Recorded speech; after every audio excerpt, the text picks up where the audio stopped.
Ok, parfait. إن الحمد لله نحمده ونستعينه ونستغفره ونعوذ بالله من شرور أنفسنا ومن سيئات أعمالنا من يهده الله فلا مضل له ومن يضلل فلا هادي له وأشهد أن لا إله إلا الله وحده لا شريك له وأشهد أن محمدا عبده ورسوله يا أيها الذين آمنوا اتقوا الله حق تقاته ولا تموتن إلا وأنتم مسلمون يا أيها الناس اتقوا ربكم الذي خلقكم من نفس واحدة وخلق منها زوجها وبث منهن رجالا كثيرا ونساء واتقوا الله الذي تساءلون به والأرحم إن الله كان عليكم رقيبا يا أيها الذين آمنوا اتقوا الله وقولوا قولا سديدا يصلح لكم أعمالكم ويغفر لكم ذنوبكم وما يطيع الله ورسوله فقد فاز فوزا عظيما ربي اشرح لي صدري ويسر لي أمري واحلل عقدة من لساني يفقهوا قولي ثم ما بعد السلام عليكم ورحمة الله وبركاته. La famille, j'espère que vous allez bien pour ce deuxième jour de Ramadan al-Karim, ce mois béni. Est-ce que vous vous portez bien? Est-ce que ça va? Comment va la Oumma islamique de Discord? Ça va, alhamdoulilah, sauf que je suis un peu dégoûté. Ce soir, j'ai pas pu aller au Tarawih à cause de mes problèmes de dos. Voilà pourquoi là, si je le fais si tôt, sinon je l'aurais fait plus tard. Ça devrait aller mieux demain, Inch'Allah. Amin, amin, la famille.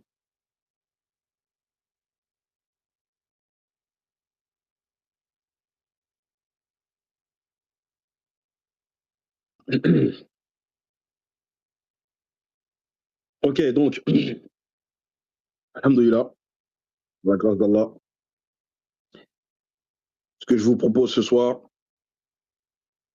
c'est le sujet, le racisme. Comment le prophète Mohammed, sallallahu alayhi wa sallam, l'a détruit entre musulmans.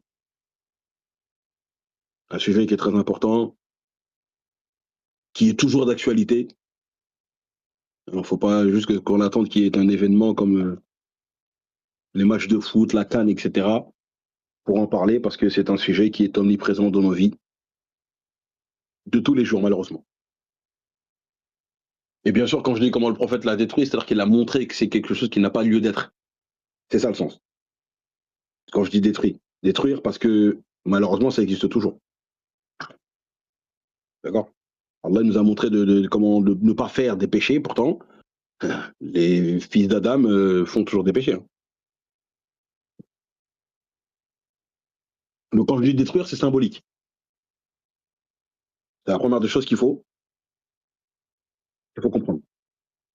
Donc, bien sûr, hein, comme il y a des événements récents qui, malheureusement, ont fait ressurgir cette pulsion chez certains êtres humains, comme l'exemple de Lacan, bien sûr. Hein. Il y a des gens, ils en profitent pour exprimer leur frustration par le racisme, en insultant des Noirs, ou encore des Noirs qui vont insulter des Arabes. D'accord? Et malheureusement, c'est entre frères musulmans que ça se passe. C'est ça qui est terrible. C'est n'importe quoi, en fait. Vous vous rendez compte que si c'est pour ne citer que cet exemple, hein, parce qu'il y a plein d'autres sujets, notamment le mariage, hein, des mariages mixtes, comme on dit, où les gens expriment leur racisme. Voilà. Entre musulmans. C'est n'importe quoi. Mais c'est comme ça. Ça, ce sont des choses qui sont de l'ordre du côté sombre humain. Et pourtant, ce sont des choses qui n'ont plus lieu d'être depuis très longtemps, parce que le prophète Mohammed il nous a montré l'exemple. Donc, moi, l'exemple que je veux donner ce soir, Inch'Allah, c'est l'exemple d'un compagnon, et pas des moindres, l'exemple de Zaïd ibn Haritha ibn Sahahir, c'est-à-dire le fils adoptif du prophète Mohammed, alayhi salat wa salam. Qu'est-ce qui s'est passé avec lui? Je vais prendre son exemple à lui par rapport à son mariage avec Zainab radiallahu anha. Donc, lui, qui était-il déjà dans le premier temps? Son origine, donc on sait qu'il appartenait à la tribu arabe des Banu Qalb. Mais il était quand même sombre de peau. Hein. Donc, les Banu Qalb étaient une grande tribu arabe installée dans le nord de la péninsule arabique vers la région du Cham, c'est-à-dire la Syrie actuelle. Donc, il était arabe, issu de cette tribu. C'était pas un Africain, hein, pas un Byzantin, pas un esclave d'origine étrangère. D'accord? Arabe de souche tribale. Et comment il est arrivé à la Mecque? Il a été capturé enfant lors d'un raid tribal, vendu comme esclave et acheté par Hakim ibn Hissam, puis offert à Khadija bint Khuwaylid, l'épouse du prophète Mohammed, qui l'a ensuite donné au prophète. Et le prophète l'a affranchi avant qu'il reçoive la révélation. D'accord? Donc on a même des exemples parfaits chez le prophète Mohammed qu'il a affranchi un esclave avant même de recevoir la révélation, c'est-à-dire avant l'ère islamique par rapport à la jahiliya en Afrique, parce que l'islam a toujours existé, c'est toujours été la religion de ses prophètes, de ses frères prédécesseurs prophètes. D'accord? Donc, à l'époque de la jahiliya, on l'appelait, donc Zaïd, on l'appelait Zaïd ibn Muhammad. Donc Zaïd, le fils de qui? De Muhammad. Quand on dit ibn, quand on dit le nom d'une personne qui est suivie de ibn, ça signifie quoi? C'est la question que je vous pose. Qu'est-ce que ça signifie, ibn?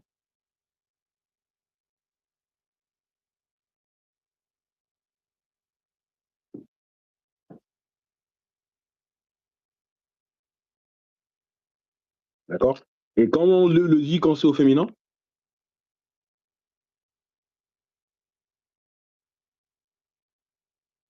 Allah. Bonne réponse. C'est ça, exactement. Donc, à cette époque-là, on l'appelait Zayd ibn Muhammad. Jusqu'à la révélation qui interdit l'adoption au sens de filiation. Et on va tout de suite rentrer dans Surat Al-Ahzab. Quel est le frère qui peut m'accompagner en me mettant les versets du bot, Inch'Allah?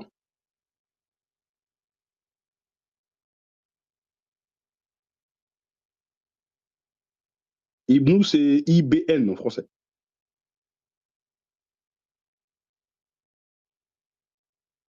Donc, est-ce qu'il y a un frère qui peut mettre les versets du bot, Inch'Allah?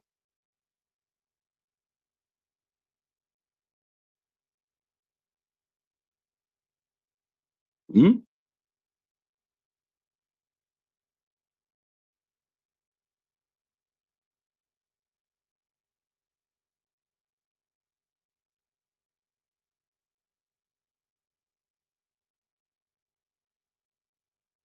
Il y a personne qui sait le faire?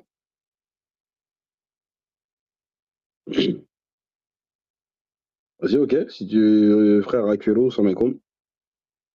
Vas-y, bah, mets-moi Surat 33, verset 5.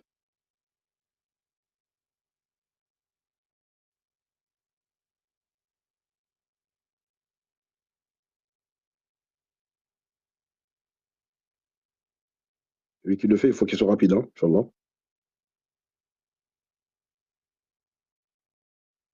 Ok, bon. Barakofi. Donc, il est dit quoi? Appelez-les du nom de leur père. c'est plus équitable devant Allah. Mais si vous ne connaissez pas leur père, alors considérez-les comme vos frères en religion ou vos alliés. Nul blâme sur vous pour ce que vous faites par erreur, mais vous serez blâmés pour ce que vos cœurs font délibérément. Allah, cependant, est pardonneur et miséricordieux. Regardez la perfection du Coran al-Karim. D'accord? Le Coran il est venu corriger ça, parce que les Arabes, eux, à l'époque, ils avaient une erreur. Ils commettaient une erreur. C'est que quand ils adoptaient quelques enfants, donc quand ils adoptaient un enfant, eh ben, ils leur donnaient leur nom à eux. Donc ils effaçaient, du coup, par le même coup, le nom de cet enfant par rapport à son affiliation biologique, par rapport à son père biologique. Et ça, c'était un très grand risque, parce que si l'enfant, son nom de famille disparaît, ça, c'était risqué. Pourquoi? Parce que si l'enfant il grandit, et admettons, il tombe sur une femme, alors qu'en fait, cette femme-là, c'est sa sœur, ou même sa mère, hein, sa sœur, par exemple, hein, c'était plus probable. Et si maintenant ils tombent amoureux tous les deux, veulent se marier, il est en train de se marier avec sa sœur biologique sans le savoir. Alors que si on lui laisse son nom de famille originel, là, il y a la possibilité de, s'il croit à sa sœur qui portera le même nom, bah là, au moins, ils pourront se reconnaître et savoir qu'ils sont frères et sœurs. C'est un exemple. Ouais, comme ça, là, moi, frère Alonso. C'est un plaisir que tu sois là. Donc voilà pourquoi Allah subhanahu wa ta'ala, il a corrigé cette règle chez les Arabes. D'accord? Alhamdulillah Rabbil Alamin. Donc, ici, il y a une particularité pour lui. Parce que c'est le seul, et ça c'est quelque chose de unique, c'est le seul Sahaba dont le nom est cité dans le Coran al-Karim. Mets-moi le verset 37 de la même sourate, s'il te plaît. Ça c'est par rapport au sujet de le fait de marier les femmes de vos fils adoptifs. C'est bien ça. Hein. Mais il dit quoi ici?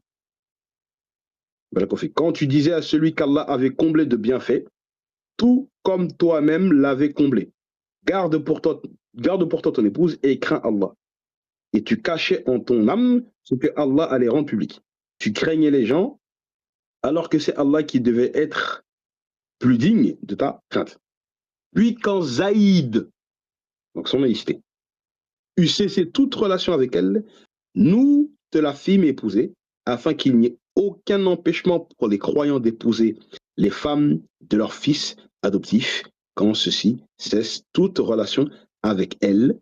Le commandement d'Allah doit être exécuté. D'accord? Vous verrez l'exégèse, Inch'Allah, avec le frère Ismaël Hanifi. D'accord? Donc ici, il y a son nom qui est cité.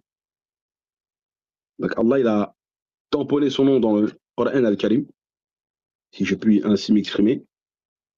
C'était vraiment pour marquer les esprits à l'époque. Et en plus, lors du mariage du prophète Mohammed avec Zainab, radiallahu anha, c'est le mariage du prophète où il y a eu le plus de monde. C'est vraiment pour montrer un exemple. Le prophète, il a fait ça. Mohammed, c'est lui l'exemple de sa communauté. D'accord? Donc avec maintenant, Zaïd, qu'est-ce qui s'est passé? Comment le prophète, lui, il a montré que le racisme n'a pas lieu d'être. Alors que malheureusement, aujourd'hui, il y en a qui se revendiquent musulmans, mais ils se permettent de faire quoi? De faire du racisme. Le mariage avec Zainab, donc il s'agit de Zainab bint Jahsh, d'accord? Quraishite, issue d'une tribu noble, cousine du prophète, issue d'une grande lignée arabe, d'accord?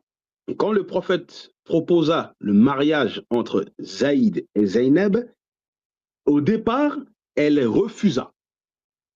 Elle n'a pas voulu. Pourquoi? Parce qu'elle se considérait supérieure. à lui. C'est parce qu'elle considérait qu'elle avait un rang social et tribal plus grand que celui de Zaïd. Et c'est exactement le racisme et le classisme tribal. On n'est pas de la même tribu, moi je suis plus noble que lui. D'accord? Voilà ce qui s'est passé au départ avec, avec Zainab, radiallahu anha. Mais Allah subhanahu wa ta'ala, il a immédiatement corrigé cette mentalité-là dans le verset 36 de la même sourate, donc dans le verset précédent. Si tu peux mettre le verset précédent, s'il te plaît.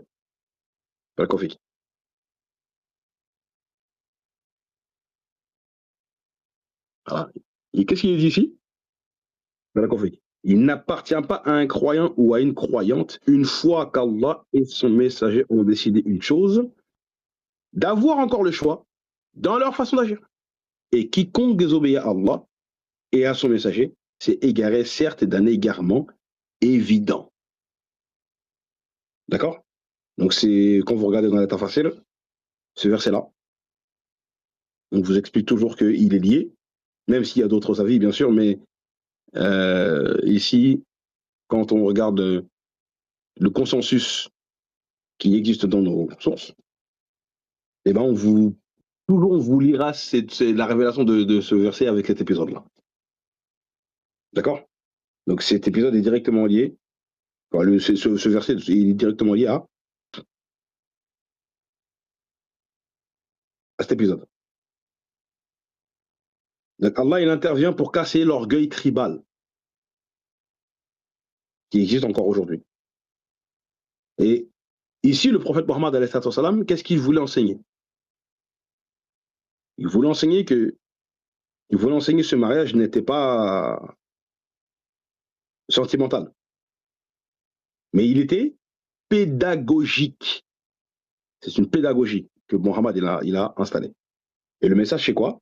La noblesse en islam ne dépend pas du sang, de la tribu ou du statut social, mais de quoi? Mais de la foi. C'est la foi qui est importante. Il y en a beaucoup qui n'ont pas compris ça aujourd'hui, alors que ça fait 14 siècles que ça s'est produit. Hein. Et le meilleur exemple, c'est Sourate 49, verset 13. Mais moi, Sourate 49, verset 13, s'il te plaît. Voilà, Kofique.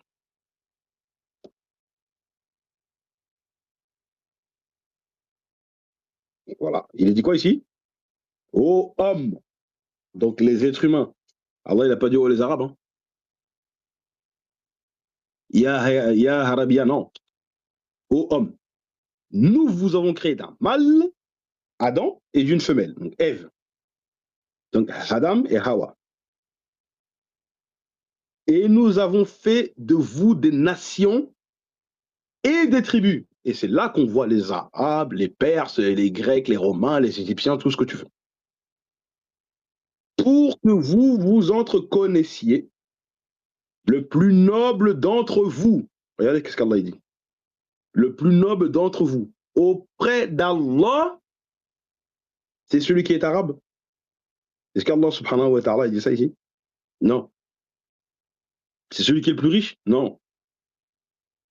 Et le plus pieux, c'est celui qui a le plus de piété. Allah est certes omniscient et grand connaisseur.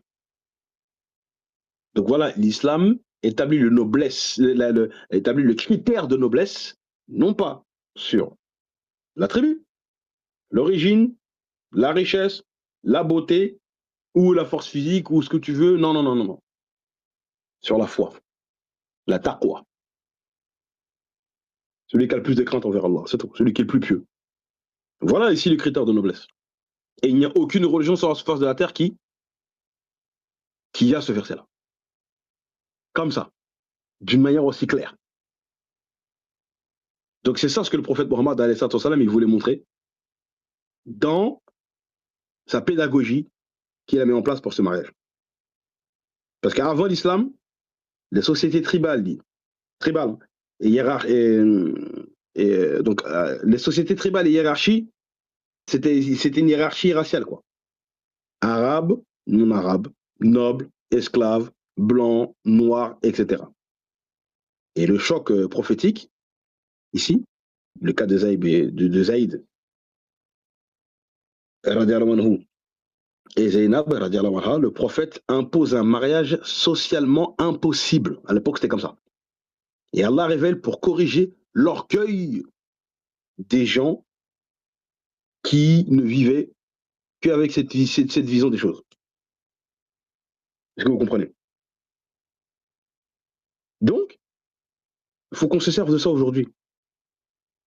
Si un Quraïshite a été corrigé, ou une Quraïshite, comme Zainab, a été corrigé par révélation pour orgueil tribal, qui sommes-nous aujourd'hui pour mépriser les Noirs, les Arabes, les non-Arabes, les convertis, les Chinois, les pauvres, les Malgaches, ce que tu veux? Vous vous rendez compte? Les pauvres, etc., etc. C'est n'importe quoi. Donc la sourate 33, verset 36, c'est la réforme voulue par Allah et son prophète. D'accord? Tout simplement. C'est ça qui est magnifique. Et c'est ça l'islam. Donc on doit se servir de ça comme exemple, revenir à ce que disent nos textes religieux et aux exemples que le prophète Mohammed nous a donnés. Mais malheureusement, aujourd'hui, on entend des gens, ils sont là. Par Allah, il faut que l'esclavage revienne. J'ai entendu des choses comme ça sur Internet. Hein. Il y en a, quand on va marier leur sœur, quand non, un Africain noir, hein, il va marier une femme arabe, ça crée des catastrophes. Et des fois aussi, c'est l'inverse. Des fois, un jeune Malien ou un jeune Sénégalais, il veut marier une femme arabe, les parents, ils veulent pas. Après, c'est vrai que chez nous, c'est beaucoup plus souvent. Quand je dis chez nous, c'est parce que moi, je suis un Sénégalais. Hein, d'accord, donc je suis d'Afrique subsaharienne. Souvent, nos parents, quand eux, ils refusent, c'est plus un racisme par rejet. C'est-à-dire que ils vont nous dire, comme eux ne nous aiment pas, eh ben, nous, on veut pas aussi marier on veut pas que tu maries leurs enfants. C'est souvent ce qui se produit. Alors que souvent, ce qu'on entend de l'autre côté, ils nous aiment pas pour ce qu'on est. On est noir, pour eux, on est sale, on sent mauvais, on est inférieur à eux, etc. Donc toutes ces mauvaises, c'est pas parce que même cette façon de penser chez nous, hein, les Renois, par rapport aux Arabes, par exemple, comme ils nous aiment pas, bah nous aussi on va pas les aimer. Ça, Allah dans le Coran il a interdit. C'est pour ça qu'Allah il dit que dans le Coran que la haine envers un peuple ne vous pousse pas à quoi? À être injuste. C'est tout. Est-ce que vous comprenez? Donc Allah il a tout corrigé ici. Il a tout corrigé. Hein, quand on prend Sourate 5, verset 2, c'est ce qu'Allah subhanahu wa ta'ala il a dit. Que la haine envers un peuple ne pousse pas à être quoi? À être injuste. D'accord? Donc c'est pas parce que des gens nous aiment pas que nous aussi on doit être injuste envers eux. Donc je vais terminer avec un verset où Allah il est en train de montrer clairement c'est quoi les critères selon lui qui ont de la valeur. On va prendre toujours sourate Al-Ahzab.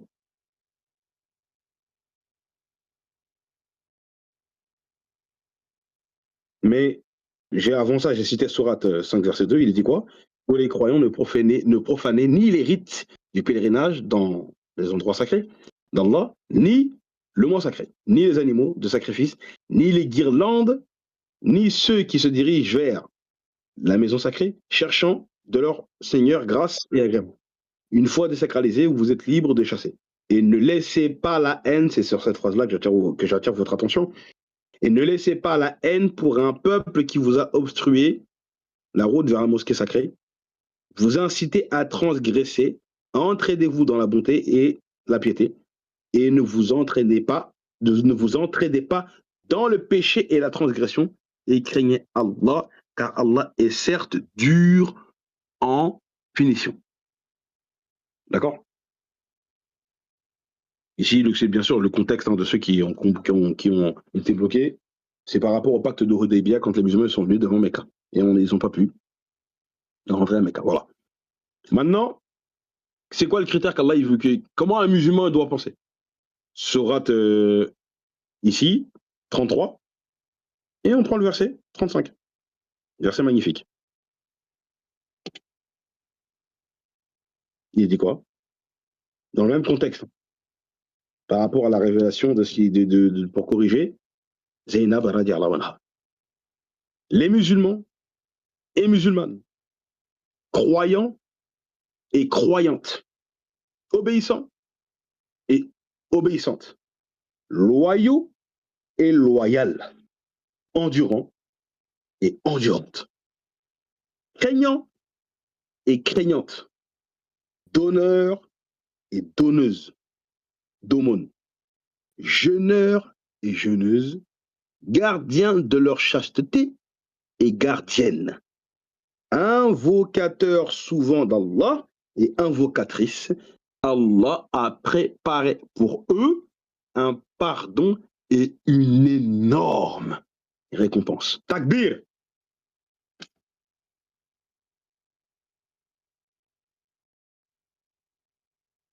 Takbir! Takbir! Vous voyez comment c'est beau l'islam? Demandez aux gens des autres religions de vous montrer ça. D'accord? Donc ici, Allah, vous avez vu les critères qu'il a cités. Est-ce qu'on a vu la race, la tribu, le rang social, l'ascendance on a vu ça ici? Oui ou non?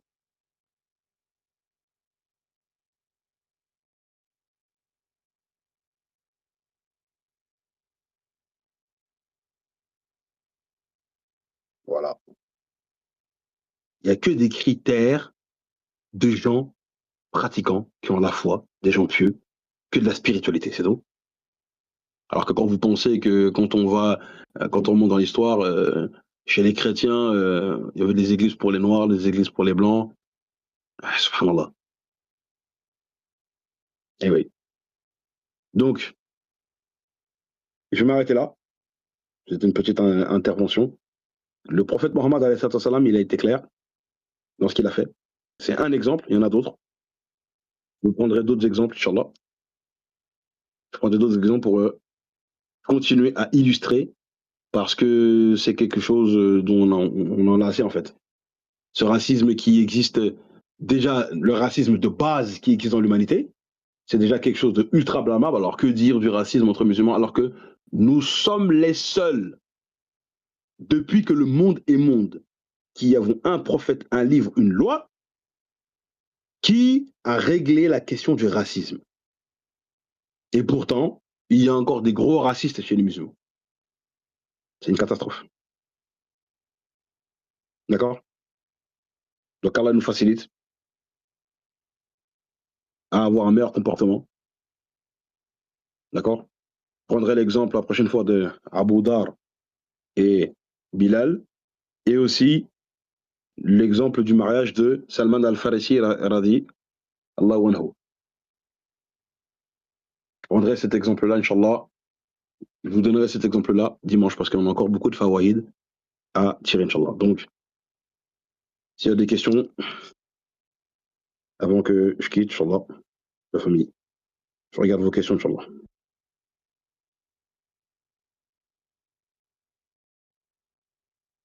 Donc, il y a Inès Al. Je remonte pour voir ta question. Rien à voir, mais dans ce type de situation de situation, mariage, si la famille refuse pour l'origine, comment cela se passe religieusement? Ben, si on le refuse pour son origine, c'est pas, en tout cas, c'est déjà de base un problème, parce que comme ici on l'a démontré, Allah il a clairement montré que ce n'est pas l'origine d'une personne qui compte, c'est sa foi, sa piété, son comportement, etc. Maintenant, il existe des fois on a nos parents qui vont refuser. Une jeune fille, elle va ramener quelqu'un à la maison qui n'est pas de la même origine qu'elle, et les parents ils vont refuser pour des raisons pour préserver peut-être leur culture, etc. C'est pas du racisme forcément. Il faut bien regarder, c'est au cas par cas. Si on refuse juste parce que c'est son origine, c'est tout, sans donner d'argument, non. Mais si on te dit oui, mais si tu te maries avec lui, leurs coutumes, Tu vois, tes traditions, tu risques, il y aura trop de décalage. On veut préserver nos traditions de certaines, bien sûr, à condition que à condition que les excuses, ce soient des traditions qui sont halal dans l'islam, hein, pas les traditions qui sont haram. Mais pour notre culture, en fait. Des fois, les parents, ils vont dire ça. C'est pas parce qu'il était l'origine qu'on le refuse. Mais au niveau de la culture, on est trop différents. Le mariage, il risque de pas passer. La connexion ne risque de ne pas bien se faire. Dans ce contexte-là, euh, on peut comprendre le refus. Mais si c'est juste une question de race, d'origine, là, c'est pas bon. Là, c'est pas bon. Parce que c'est un être humain, il n'a pas demandé à être comme il est, hein. Moi, j'ai pas demandé à être sénégalais, lui, il n'a pas demandé à être français ou chinois, etc. C'est Allah qui t'a créé comme ça. Donc, tu peux pas te vanter d'une chose sur laquelle tu n'as aucun pouvoir. Et t'as pas le pouvoir. C'est pas toi qui as choisi d'être blanc ou arabe ou noir ou ce que tu veux ou juif ou. Non. Mais les êtres humains, ils se permettent de faire ça. Tu comprends? Voilà, des fois, c'est pour préserver la culture. Quand c'est comme ça, on peut comprendre que si les parents ils s'inquiètent pour comment dire, pour l'harmonie de ce mariage-là, dans ce contexte-là, on peut comprendre la raison, elle peut être légitime islamiquement. Mais par contre, si c'est une question de race, c'est tout. Il est de telle origine, on n'accepte pas, alors qu'il est musulman, hein. Ben non, là, ce refus n'est pas légitime en tout cas. Alors, j'espère avoir répondu à ta question.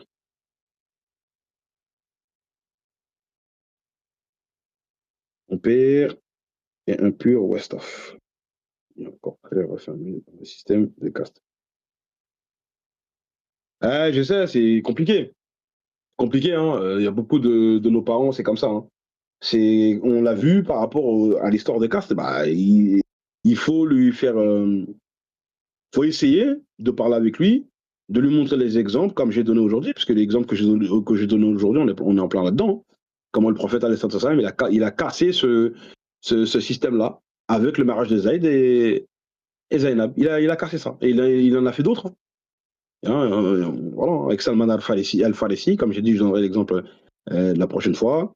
Même avec Julaybib aussi, hein, radiallahu anhu, d'accord. Donc, le prophète, il a donné l'exemple. Donc, si une personne se revendique musulman, il doit prendre l'exemple de son prophète. Mais si le prophète, il t'a montré la voie, toi, tu restes accroché aux coutumes, etc., et tu veux pas prendre l'exemple de ton prophète, c'est dommage. C'est vraiment dommage. Donc, Allah facilite. Faut lui montrer les exemples, comment le prophète, il a réglé ce genre de choses-là et comment il a montré que c'était une chose blâmable et méprisable. Et comment Allah le montre dans le Coran. Parce que dans le Coran, il n'y a aucun critère sur ça. Alors, tu vois, sur 49, verset 13, c'est clair. Tu vois, Allah facilite.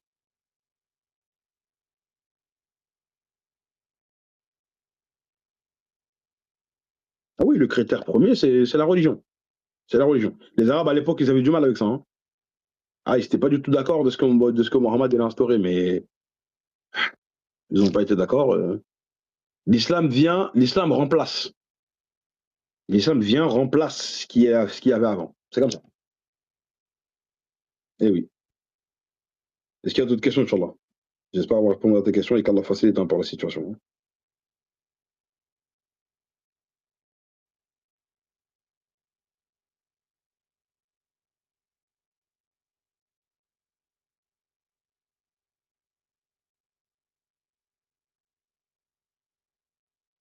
Ouais, comme ça, wa rahmatullahi wa barakatuh. Ah bah, il est fini là, le cours, Ilham, hein. J'ai commencé à 21h déjà.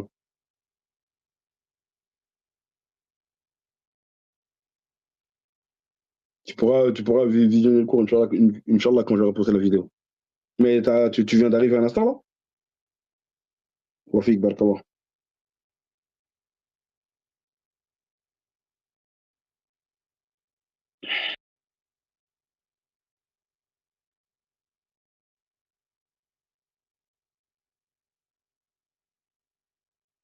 Ah, ok. Ok, qu'Allah facilite. Bah, tu pourras écouter la vidéo, Inch'Allah, quand je l'aurai publiée. Tu verras dans nos vidéos, Inch'Allah. Est-ce qu'il y a d'autres questions, Inch'Allah, si on en a intérêt, la famille, hein?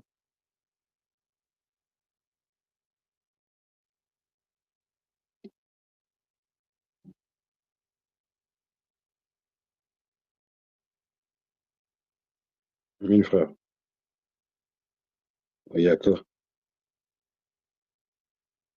Barakallah. S'il n'y a pas d'éducation, on atterrit. Hein. Bon, apparemment, il n'y a pas de question. Donc, Allah vous préserve, la famille. Donc, c'est un programme hein, qui est dans ce qu'on vous a dit, Hanifia, le Ramadan de l'union. C'est ça le but de cette assise que j'ai faite. Donc, comment Mohammed il a unifié les gens. D'accord. Le fait de refuser, dans le contexte du mariage, telle personne, pour son origine, on est dans la désunion, on n'est pas dans l'union. C'est aller à contre-courant. C'est pas l'islam, ça. L'islam est venu pour unifier les gens. Autour de quoi? Pas de la race, pas de la richesse, pas du système social ou de la tribu ou du régime politique, etc. Mais l'islam est venu unifier les gens par quoi? Par la kalmat shahada. La ilaha illallah Muhammad Rasulullah. C'est ça l'islam. Qu'Allah facilite. Nous-mêmes, nos parents et nos enfants à dépasser cette barrière d'ignorance, parce que c'est simplement de l'ignorance, comme le prophète Mohammed l'a démontré, avec le cas de Abu Dhar, comme je vous le montrerai la prochaine fois, Inch'Allah. Je vous remercie de m'avoir écouté. Donc, les prochaines assises que je ferai seront plus tard, parce qu'il y a Tarawih. Aujourd'hui, je n'ai pas pu le faire. Donc, Inch'Allah, ça sera un peu plus tard, la famille. Donc, je vous souhaite un bon Ramadan. Pensez à l'union, pensez à vous réconcilier avec les gens avec qui il y a des soucis, et qu'Allah facilite à ce qu'on ait un meilleur comportement, qu'on soit meilleur à la fin de ce Ramadan que quand on a commencé. Qu'Allah vous préserve la famille. سبحان ربك رب العزة عما يصفون وسلام على المرسلين والحمد لله رب العالمين والعصر إن الإنسان لفي خسر إلا الذين آمنوا وعملوا الصالحات وتوصوا بالحق وتوصوا بالصبر السلام عليكم ورحمة الله وبركاته.